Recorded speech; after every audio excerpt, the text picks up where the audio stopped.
ప్రభుత్వం అభివృద్ధి చూసి ఓర్వలేక వైసీపీ డైవర్షన్ పాలిటిక్స్ చేస్తుందని నర్సాపురం మాజీ ఎమ్మెల్యే బంటారు మాధవనాయుడు ఆరోపించారు. పవిత్రమైన శ్రీవారి లడ్డు అపవిత్రం చేసేలా కాకుండా కల్తీ జరగలేదని చెప్తున్నారన్నారు. ఇక సీట్లో క్లియర్ గా కల్తీ ఉందని చెప్పినా జంతువుల కొవ్వు కలవలేదు కదా అని ప్రజల్ని మభ్యపెట్టడానికి ప్రయత్నిస్తున్నారని అన్నారు. ఇక ప్రతిపక్షంలో ఉన్నా కానీ వల్ల తీరు మారలేదని, ఇప్పటికైనా వారి ఆలోచన విధానం మార్చుకోకపోతే ఇక మునపటి కంటే దారుణంగా వారికి ఓటమి తప్పదంటున్న నర్సాపురం మాజీ ఎమ్మెల్యే బండారు మాధవనాయుడుతో మా పశ్చిమ గోదావరి జిల్లా ప్రతినిధి నిమ్మలాది ఫేస్ టు ఫేస్. రాష్ట్రంలోనే కాదు ప్రపంచవ్యాప్తంగా కూడా ఈ తిరుపతి లడ్డు ఇష్యూ అయితే పెద్ద తరంగా అయితే వ్యతిరేకత అయితే వస్తుందని చెప్పుకోవచ్చు. అయితే సిట్ విచారణ కూడా అనేక కోణాల్లో వెళ్తుంది. అయితే ఇదే అంశంతో మనపై మాట్లాడడానికి నర్సాపురం మాజీ ఎమ్మెల్యే బండారు మాధవనాయుడు గారు వారిని తెలుసుకుందాం. సార్ నమస్తే సార్. సార్ ఈ సిట్ విచారణ ఇదేదో వచ్చిన కాంచి అయితే అందులో ఏమీ కలవలేదని, అయితే మా మీద కావాలని టార్గెట్ చేస్తున్న వైసీపీ పెద్ద ఎత్తున అయితే ఆందోళన చేస్తున్నారు. దాని మీద మీరు ఏం చెప్తారు సార్? యాక్చువల్గా ఇప్పుడు మన తిరుమల వెంకటేశ్వర స్వామి గుడి ప్రపంచవ్యాప్తంగా ఎంతో ప్రసిద్ధిగాంచినటువంటిది. వేళ హిందువులందరూ కూడా ఎంతో ఒక భక్తితోటి ఒక పవిత్రంగా కొలుసుకునేటువంటి దైవం వెంకటేశ్వర స్వామి. వేళ అటువంటి స్వామివారు వేళ మీరు చూస్తే కనుక ప్రపంచవ్యాప్తంగా అత్యధిక ఆదాయం వచ్చేటువంటి టెంపుల్ కూడా. అటువంటి టెంపుల్ని అన్నెసరీగా వాళ్ళ రాజకీయాల్లోకి లాగటం, ఆ పవిత్రతని దిగజారిపోయే విధంగా చేయటం అనేది చాలా బాధాకరమైనటువంటి విషయం. ఇదంతా కూడా వాళ్ళ భక్తుల మనోభావాలని దెబ్బతీయటమే కాకుండా వాళ్ళు ప్రపంచవ్యాప్తంగా ఒక కుట్రపూరితంగా వెంకటేశ్వర స్వామి మీద కుట్రపూరితంగా జరిగేటువంటి అంశంగా వాళ్ళ అందరూ కూడా భావిస్తున్నారు.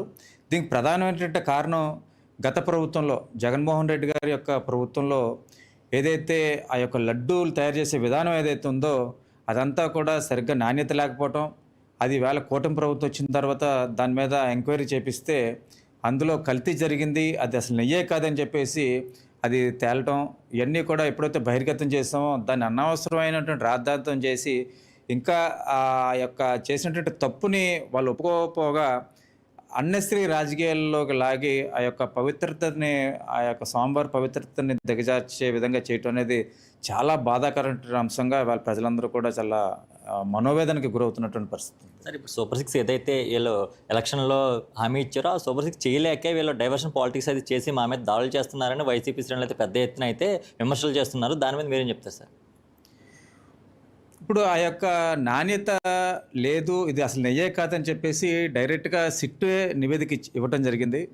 ఆ అంశాన్ని డైవర్ట్ చేయడం కోసం ఇవాళ జగన్మోహన్ రెడ్డి గారు ఈ యొక్క ఓదార్పు యాత్రలని లేదంటే పరామర్శలని ఈ రకంగా ఆయనే డైవర్ట్ చేయడానికే ఆ అంశాన్ని చేస్తున్నారు తప్ప ఈ దీని మీద ఎక్కడ కూడా మాట్లాడిన సందర్భాలు ఎక్కడ లేవు. వేళ ఎక్కడ ఇది నాణ్యత, ఇది నెయ్యే కాదు అని సిట్ ఏదైతే ఇచ్చిందో దాని మీద వాళ్ళు మాట్లాడమనండి, ఎక్కడ కూడా మాట్లాడే సందర్భం లేదు. కేవలం డైవర్షన్ పాలిటిక్స్ అనేది వైసీపీ చేస్తుందని చెప్పేసి తెలియజేస్తుంది. సార్ ఇప్పుడు నిన్న జోగి రమేష్ గారు అయితే మన ఈయన మాజీ రోజా గారిది, జోగి రమేష్ గారిది అయితే ఒక వీడియో వైరల్ అవుతుంది. ఆ వీడియో నిజమేనంటారా? అసలు దాని మీద మీరేం చెప్తారు సార్? డైరెక్ట్గా నిన్ననే వైవి సుబ్బారెడ్డి గారు కూడా ఢిల్లీ నుంచి స్టేట్మెంట్ ఇవ్వడం జరిగింది. ఖచ్చితంగా కల్తీ జరిగినటువంటి మాట వాస్తవం, కానీ నాకు తెలియదు, అది నాకు నా ఇన్వాల్వ్మెంట్ ఏం లేదని చెప్పేసి ఆయన అన్నారు. సాక్షాత్తు ఎవరైతే టీటీడీ బోర్డు చైర్మన్గా చేసినటువంటి వ్యక్తే ఆయన డిక్లేర్ చేసినప్పుడు ఖచ్చితంగా అది ఏదైతే రోజా గారిది, జోగి రమేష్ గారి జరిగిన కన్వర్సేషన్ కూడా వాస్తవం చెప్పేసి అనుకోవాలని తెలియజేస్తుంది. ఇప్పుడు జగన్ గారు పాదయాత్ర మొదలు పెడుతున్నారు. మళ్ళీ మేమే వస్తాం అధికారులను, పాదయాత్ర అయితే సంసిద్ధం అవుతున్నారు. దీని మీద టీడీపీ వాళ్ళు అయితే కావాలని కుట్ర చేసి ఇవన్నీ చేస్తున్నారని అయితే విమర్శిస్తుంది. దీని మీద ఏమి చెప్తారు? ప్రజాస్వామ్యంలో ఎవరైనా వెళ్ళొచ్చు, ప్రజల్లోకి వెళ్ళటం అనేది ఎవరైనా వెళ్ళొచ్చు. బట్ ఖచ్చితంగా ప్రజలైతే చాలా స్పష్టంగా క్లారిటీగా ఉన్నారు. చంద్రబాబు నాయుడు గారి యొక్క పరిపాలన చూశారు, అలాగే జగన్మోహన్ రెడ్డి గారి పరిపాలన ఒకసారి చూద్దాం అనుకున్నారు, అది కూడా చూడటం జరిగింది. ఇప్పుడు కొత్తగా కూటమి పరిపాలన వాళ్ళ చంద్రబాబు నాయుడు గారితో పాటుగా పవన్ కళ్యాణ్ గారు, అదేవిధంగా మోడీ గారు, ఈ యొక్క ముగ్గురు నాయకత్వంలో జరుగుతున్నటువంటి పరిపాలన ఇది. ఏదైతే గత ప్రభుత్వంలో మనకి అన్ని రకాలుగా ఆర్థికంగా నష్టపోయాం, ఏ రకమైన అభివృద్ధి లేదు, దాన్ని ఇవాళ మోడీ గారి యొక్క సహకారంతో ఇవాళ చంద్రబాబు నాయుడు గారు, అదేవిధంగా మన పవన్ కళ్యాణ్ గారు, లోకేష్ గారు ముగ్గురు కూడా నిరంతరం కసరత్తు చేస్తూ ఏ రకంగా రాష్ట్రాన్ని అభివృద్ధి చేయాలా, ఏ రకంగా పెట్టుబడులు పెట్టడం ద్వారా అనేక మంది పెట్టుబడిదారులు మన ఆంధ్ర రాష్ట్రం రావడం ద్వారా ఉపాధి అవకాశాలు, ఉపాధి అవకాశాలు అనేది ఎవరికైనా డిగ్రీ చదువుకున్నటువంటి వ్యక్తి వేళ హైదరాబాదో లేదంటే బెంగళూరు వెళ్ళాలి తప్ప ఇక్కడ మన ఆంధ్రప్రదేశ్లో దొరికేటువంటి పరిస్థితి లేదు.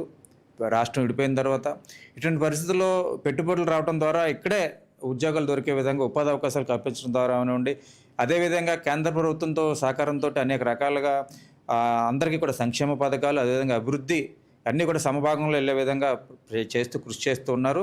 ఖచ్చితంగా ఇప్పటికే దాదాపు 20 నెలలు పూర్తయింది. రాబోయేటువంటి ఇంకొక 3 సంవత్సరాల్లో మన రాష్ట్రం ఖచ్చితంగా ఒక మార్పు కనపడిపోతుంది. ఖచ్చితంగా ప్రజలందరూ కూడా కంపారిజన్ చేసుకుంటారు ఏది మంచి ప్రభుత్వం అని చెప్పేసి. ఇప్పటికే ఒక రకమైన అభద్రతా భావంతో ఉన్నారు ప్రజలందరూ కూడా. ఎందుకంటే ఒక మంచి పరిపాలన కావాలా, మంచి నాయకత్వం కావాలా.